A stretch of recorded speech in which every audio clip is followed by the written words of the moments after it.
Brazil, the world's largest chicken exporter, confirmed its first outbreak of bird flu on a poultry farm on Friday.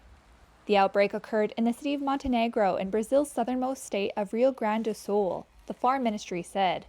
Two people familiar with the matter said it was identified at a farm supplying Vibra Foods, a Brazilian operation backed by Tyson Foods. Vibra and Tyson did not immediately respond to questions. Vibra has 15 plants in Brazil and exports to over 60 countries, according to its website.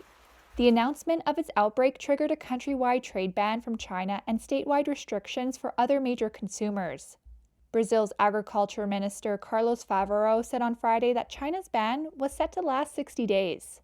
Brazil exported $10 billion of chicken meat in 2024, accounting for about 35% of global trade. Much of that came from meat processors BRF and JBS, which shipped to some 150 countries. China, Japan, Saudi Arabia, and the United Arab Emirates are among the main importers.